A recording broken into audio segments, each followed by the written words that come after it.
Hello, everyone, and welcome to a new episode of the SEGA News Bits. I'm your host, George. With me is Barry. Hello. Today we'll be talking about 7th Dragon Code VFD. This game is coming out on somewhere in July, but we got an early review copy, and I've been playing through the game, and I decided to give you guys my first impressions at least the first couple chapters. I'm not going to get into it because this game apparently has a lot of unlockable stuff. So let's talk about the beginning of the game. The game starts off with you going to this like video game virtual reality place. I don't even know. It's called Nodin, which I'm assuming is kind of like a homage to Nintendo since it's on 3DS. You play as this kid that goes there. You go into virtual reality, and this virtual reality has you fighting dragons. And they're like looking for people to basically. It's like a top secret mission. They're like, for the public, they're a video game company, but inside they're looking for heroes to travel through time and take down these dragons throughout history. Because there's going to be another dragon, and they do make some references to the older games because there was 7th Dragon on the Nintendo DS, 7th Dragon 2020, two of them on PSP, and they do bring up 2020 and they do talk about that kind of stuff, but all you have to know is that dragons attacked back then and they're going to attack now. So you guys have to go through time, I guess, get DNA from these dragons so you guys could experiment and defeat the dragon that's going to attack your time period. So that's the basic thing with the game. So your typical plot, right? Your typical plot. It does have a overview map where you walk around like in the Nodin, I think that's what they call it, building. And I guess you have to you make rooms, you unlock new rooms. The cool thing about this is if you hate walking back and forth through this stuff, anytime you can just press R and then you go to whatever building you want without just walking around and wasting time.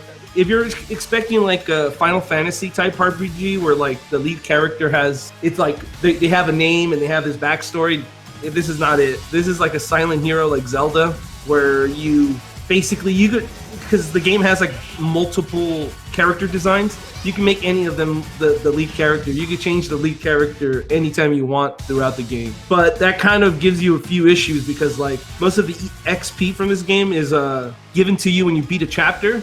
So let's say you have 3 people selected and you want to change one of them to another class because you want a healer, then you're going to miss out on that experience for that character that wasn't in your party, which that's kind of a drawback. So being the third game of the series, and this is a series that's never been in the United States, is it easy to get into the game, like story-wise and character-wise? I would say yes. It reminded me of just like an anime. Like you get in it, it's not a very deep storyline.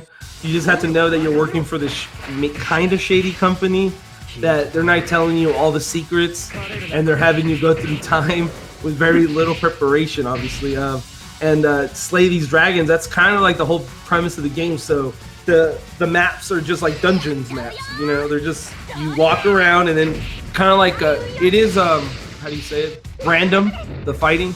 Right. So you have a little bar on top, and then it gets redder and redder, and when it gets to the reddest point, the fight starts up. I think when you start the game, you have 4 classes that you can play as, and I think 2 of them are unlockable later, and I think 2 are DLC. I'm not sure about the DLC part, but the 4 ones you start off with are Samurai, which is a sword character, attack character, God Hand, which you fight with your fists basically, and you're a healer, and then you have the Agent, which is a guy with 2 guns, so you're a dual-wielding gun guy, and you hack.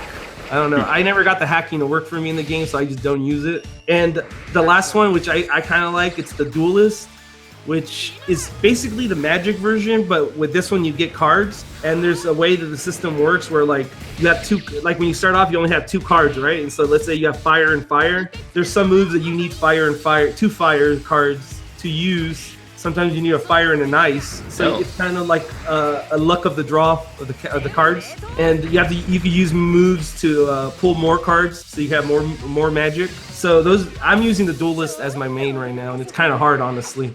The game has a steep learning curve. Like it starts off easy, and then when you get into the game, like chapter 2 or 3, it gets really, really hard. But I have a feeling that maybe I'm not that good at it.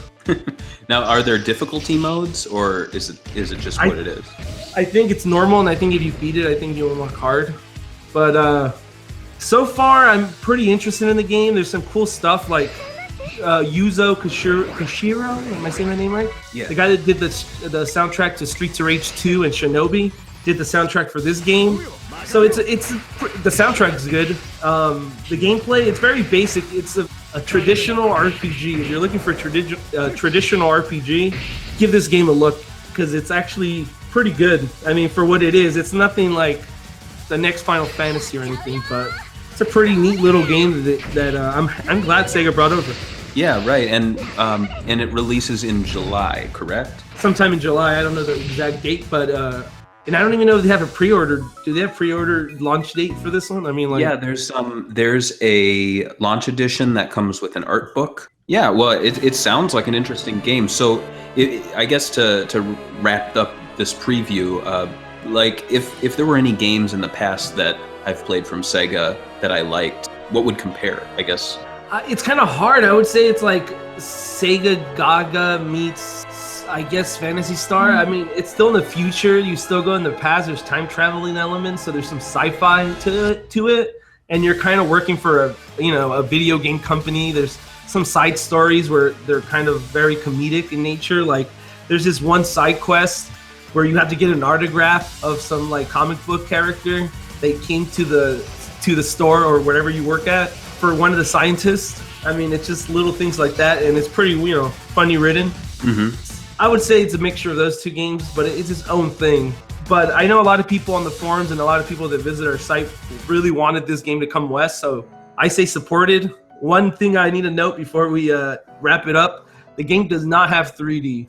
I don't know why. It just doesn't. Really? No 3D? Yeah, nope. I thought it was maybe just the review copy. Then I Googled it, and people that imported the Japanese one said there was no 3D, so... Yeah. That's not 3D. Honestly, I've been playing Project X Zone 2 or Project Cross Zone 2, and I have not used the 3D at all on it. So I can't see that as being a loss. Neither do I, because I never use it. I just turn it on for the gimmick for like maybe two minutes, and I turn it off and never use it again. Right. So, cool. And so people can look forward to your full written review of this later in July. And yeah, that sounds really great. So anything else you want to say before we... Just follow us on Twitter or visit the site in July, and we'll keep you updated on that review. Absolutely. If you'd like more Sega news, check us out at segabits.com. And also, don't forget to like, subscribe, comment, and follow us on all our social networks.